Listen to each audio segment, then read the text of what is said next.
Cuando Juliana Córdoba heredó la hacienda San Rafael en el interior del estado de Veracruz, no sabía que también estaba heredando los pecados de su sangre. Tenía 33 años, divorciada, sin hijos y con una vida en la ciudad que le pesaba más cada día. La oferta de su difunto abuelo, a través del testamento, era clara. La hacienda, el terreno, la maquinaria, los animales, todo sería suyo. Solo tenía que vivir allí al menos 6 meses. 6 meses.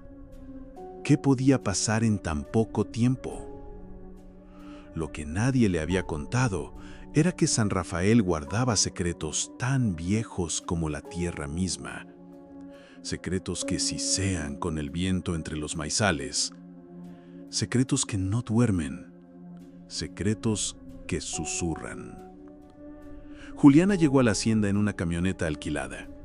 El camino de tierra era largo, serpenteante y flanqueado por árboles que parecían inclinarse sobre ella. Todo parecía detenido en el tiempo.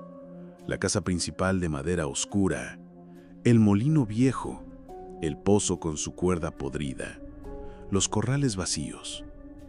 No había señales de vida humana, pero tampoco de abandono. Todo estaba expectante. En su primera noche, soñó con su abuelo. Lo vio parado frente al maizal, con los brazos abiertos y los ojos completamente negros. Decía algo, pero su boca no se movía. Lo que escuchaba eran susurros, miles de ellos, como si la tierra hablara. Despertó sudando, con una sensación extraña de que no estaba sola. El aire olía a tierra húmeda y algo más, algo podrido. Al día siguiente, conoció a Miguel, el único trabajador que había permanecido en la hacienda. Un hombre callado, mayor, de piel curtida por el sol y mirada baja. Él fue claro desde el principio. No se meta en el campo después del anochecer, señorita. No escuche los susurros. No los siga. Juliana pensó que era solo superstición, hasta que los escuchó por sí misma. Al caer la tarde, mientras caminaba cerca del maizal, el viento se detuvo de golpe, y entonces vinieron las voces. Primero débiles, como si alguien murmurara su nombre. Juliana. Luego más intensas, como si muchas bocas susurraran desde dentro de la tierra. Sácanos. No queremos estar aquí. Juliana corrió a la casa, cerró las ventanas, bajó las cortinas, encendió todas las luces, pero los susurros seguían. A veces, incluso, desde dentro de las paredes. Empezó a buscar respuestas. En el altillo encontró una caja con fotos antiguas, cartas y un diario de su abuelo. Ahí lo leyó. 1942. Hoy llegaron los pequeños. 10 niños traídos del norte. Dicen que sus familias los vendieron por comida. Los haremos trabajar el campo. Nadie preguntará. En las siguientes páginas la escritura se volvía errática, rayada, casi en trance. No duermen, me miran, saben lo que hice. Saben, cavan de noche. Escucho las uñas en la madera. Me llaman por mi nombre. Quieren que los libere. Juliana comenzó a tener alucinaciones. Veía niños descalzos en el maizal, parados, inmóviles, con los ojos cubiertos por tierra. En una ocasión los vio alineados frente al molino, todos sosteniendo velas encendidas, aunque no había viento ni fuego. Uno de ellos se acercó y le susurró al oído: Tú tienes su sangre. Ahora es tu turno. Miguel, al verla trastornada, quiso ayudarla. Le confesó que él también había sido un niño allí, que sobrevivió, que una noche escapó del pozo donde los enterraban vivos, que su abuelo lo había arrojado junto a los otros, pero alguien o algo lo salvó. Ellos nunca se fueron. Y ahora te quieren a ti. Una noche el pozo empezó a sangrar. No agua, sangre, espesa, oscura, caliente. La tierra misma expulsaba el pecado. Juliana cayó de rodillas gritando, mientras las voces se volvían gritos, el suelo temblaba, las paredes lloraban barro, y desde el maizal algo se arrastraba hacia la casa. Juliana intentó huir, pero cada camino la llevaba de nuevo a la casa. Los árboles se movían, el paisaje se repetía como un bucle. No había salida. San Rafael era un lugar sellado, una prisión de horror, un purgatorio vivo. El final llegó una madrugada. Miguel fue encontrado ahorcado en el establo con una nota clavada al pecho. Los oigo cada noche. Me llaman. Me recuerdan lo que fui. No puedo más. Juliana desapareció. Solo quedó su ropa ensangrentada frente al pozo y una frase escrita con tierra en la pared. Ella los escuchó. Ella los liberó. Hoy San Rafael sigue en pie, abandonada. Pero si pasas por ahí y el viento se detiene, tal vez escuches los susurros. Y si los escuchas, nunca los sigas.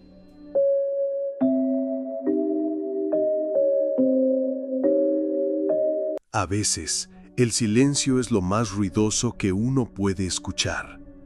Es lo que pensó Leticia cuando pisó por primera vez la tierra del Valle Sombra, una hacienda remota al norte de Argentina, donde su hermana mayor, Luciana, había desaparecido hacía casi 4 años. Nadie sabía lo que había pasado. Luciana era estudiante de arqueología y había sido parte de una expedición privada para investigar supuestas pinturas rupestres halladas cerca de una antigua estancia abandonada. La policía, tras semanas de búsqueda, declaró el caso como desaparición voluntaria. Pero Leticia nunca lo creyó. Una mañana de abril, Leticia recibió una carta sin remitente, escrita a mano. En ella solo había una frase: ella sigue aquí, en el valle. Acompañada de su novio, Tomás, Leticia viajó hasta la zona. El camino era casi inexistente, la vegetación lo había devorado todo. Después de horas de marcha, encontraron la vieja hacienda. No aparecía en los mapas. Tenía un portón oxidado con cadenas rotas e imponentes columnas de piedra partidas al medio. En la entrada, un letrero de madera apenas legible decía: el valle no perdona a quien lo mira. La casa era una estructura decadente, con tejados vencidos, ventanas selladas con tablones y una oscuridad espesa que se sentía incluso a pleno día. Entraron, impulsados por el deseo desesperado de respuestas. Dentro encontraron signos de vida reciente, cenizas frescas en la chimenea, una taza con café aún húmedo y cuadernos esparcidos con páginas arrancadas.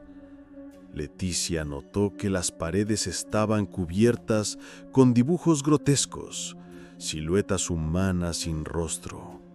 Algunas de esas figuras parecían tener los brazos desproporcionadamente largos.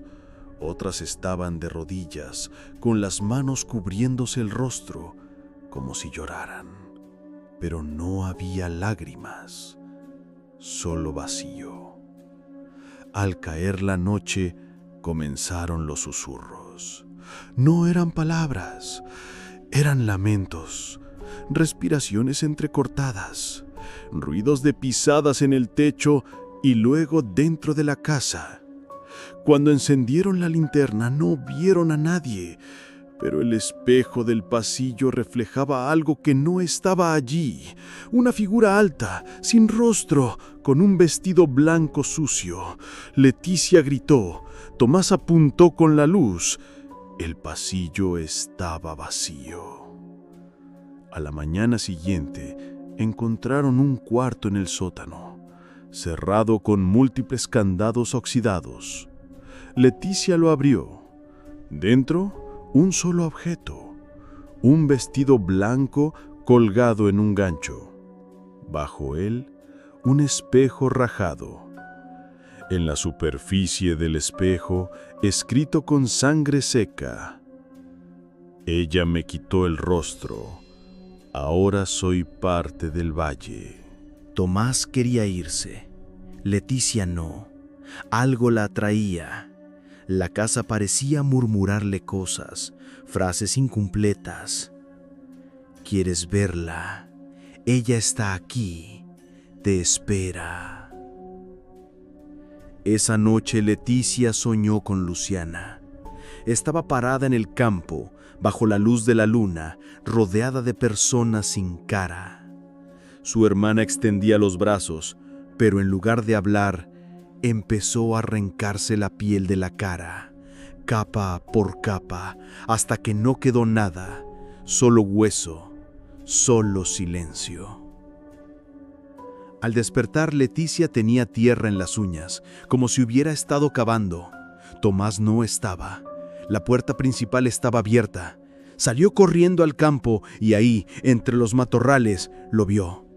El cuerpo de Tomás, en posición fetal, con el rostro completamente liso, como si nunca hubiera tenido uno. Leticia cayó en rodillas, gritó, pero el valle no respondía, solo observaba. Quiso huir, pero al correr en dirección al coche notó algo espantoso. No había camino. El terreno había cambiado.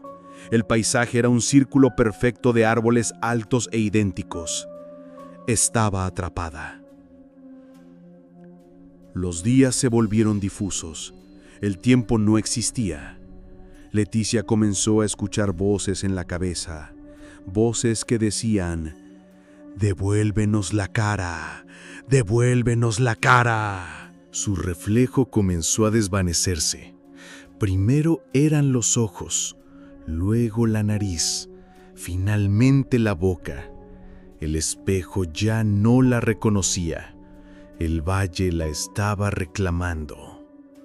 La última entrada de su diario decía: «Ahora entiendo. El valle no te quita el rostro, te lo borra desde adentro. Cuando olvidas quién eres, desapareces». Años después, un excursionista encontró los restos de la casa totalmente devorada por la maleza. En una de las habitaciones había un mural inmenso, con cientos de rostros pintados, todos sin ojos. En el centro, una frase escrita con carbón: «El rostro es la memoria del alma. Quítalo y lo pierdes todo». Leticia jamás fue encontrada. Pero si alguna vez pasas cerca del norte de Argentina y sientes que alguien te observa entre los árboles, no mires de vuelta, porque si ves uno de ellos, ya no podrás dejar de verlos.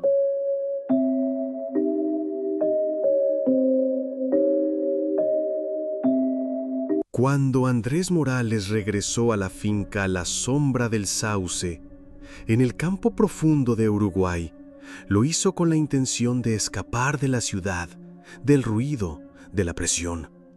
Tras el suicidio de su esposa y sumido en una depresión creciente, Andrés buscaba silencio, campo, cielo, tierra. Pero lo que encontró fue algo más antiguo, algo que no podía ser explicado con palabras. La finca había pertenecido a su abuelo, un hombre tosco y silencioso que murió solo, rodeado de vacas enfermas y rumores de que practicaba cosas raras en el establo. Durante años nadie quiso vivir allí. La tierra estaba marcada, árida en algunas zonas y extrañamente fértil en otras. Pero lo más extraño era el aire, un aroma permanente a metal, a sangre seca, a leche podrida. Andrés lo notó desde el primer día. Los animales estaban nerviosos, las vacas pateaban las rejas sin razón, los perros ladraban a la nada. Por la noche, los grillos callaban, y entre el silencio, Andrés comenzó a escuchar pasos en el piso de arriba, pero la casa solo tenía un piso. Una madrugada, un becerro nació en circunstancias extrañas. La vaca madre murió durante el parto. El animal cayó al suelo sin moverse. Los trabajadores lo dieron por muerto, pero cuando uno de ellos intentó levantarlo con un palo, el becerro abrió los ojos. Ojos azules, profundos, humanos. Andrés se quedó inmóvil. Sintió un frío subirle por la columna. El becerro lo miraba fijamente, sin parpadear, como si lo reconociera, como si ya lo conociera. Decidió mantenerlo. Lo llamó Salvador. Pero pronto comenzó a notar cosas que no podía ignorar. El animal no comía, no mugía, solo lo observaba. Cada vez que Andrés salía del establo, lo encontraba más cerca de la casa, hasta que una mañana estaba en su puerta, quieto, inmóvil. Andrés comenzó a tener sueños. En ellos veía a su abuelo destripando animales con una sonrisa perversa, mezclando sangre con tierra, rezando en un idioma que no entendía. Y en medio de todo, el becerro, con su rostro, con los ojos de Andrés. Buscó respuestas en los papeles antiguos del abuelo. En un cuaderno encontró dibujos de fetos con deformidades, círculos rituales, símbolos paganos y una frase repetida varias veces. Para ver más allá, hay que ofrecer la mirada. Para dar vida al que ve, hay que entregarle la visión. Andrés pensó que estaba volviéndose loco, hasta que una noche despertó y no podía ver con el ojo izquierdo. Estaba rojo, hinchado, vacío, como si algo lo hubiera absorbido. Y el becerro en el campo lo observaba con ese mismo ojo, azul, humano. El veterinario local se negó a regresar a la finca después de esa visita. Dijo que algo lo miró y no pudo dormir durante 3 noches.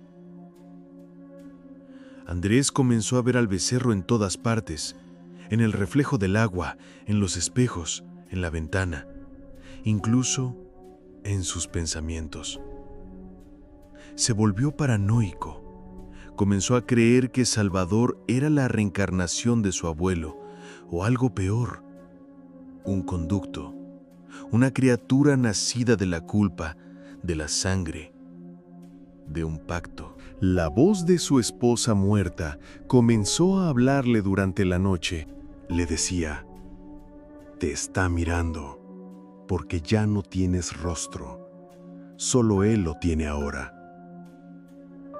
Andrés encontró una carta vieja escrita por su abuelo, fechada en 1973. El espíritu de la visión vive en carne no humana. Si el sacrificio es completo, el ciclo empieza de nuevo. El animal camina, el hombre se disuelve. Un ciclo, un pacto, una maldición. Salvador creció rápido. En 2 semanas ya era más grande que un novillo. Su piel se volvió más pálida. casi humana. No caminaba, se deslizaba, y sus ojos no eran los únicos que tenía. Por momentos, Andrés juraba ver rostros moviéndose bajo su piel, rostros de niños, de mujeres, de hombres que no conocía, gritando en silencio. La locura se apoderó de él. Una noche, intentó matarlo con una escopeta. Le disparó en la cabeza. Salvador cayó, sangró. No se movió. Al día siguiente, el cuerpo ya no estaba. Esa misma noche, Andrés despertó con un dolor insoportable en el rostro. Corrió al espejo y no tenía cara, solo carne lisa, sin ojos, sin boca, sin nariz, solo piel. Cayó al suelo, chillando sin sonido. Al día siguiente, un vecino lo encontró caminando desnudo por el campo, cubierto de sangre, con la piel de su rostro arrancada y escrita con cuchillo en su pecho: ahora él puede ver, ahora yo estoy ciego. Andrés fue internado en un hospital psiquiátrico, pero no hablaba, solo murmuraba, como rezando. Los médicos no entendían el idioma, y cada noche dibujaba el mismo rostro en la pared, el de un becerro con ojos humanos. Hoy nadie se acerca a la sombra del sauce, pero dicen que en las noches sin luna se oye el mugido de un animal que suena como un hombre llorando. Ahora que has escuchado las 3 historias, dime, ¿realmente crees que todo esto es solo una invención? ¿O será que hay lugares donde la propia tierra se retuerce bajo el peso de los pecados antiguos?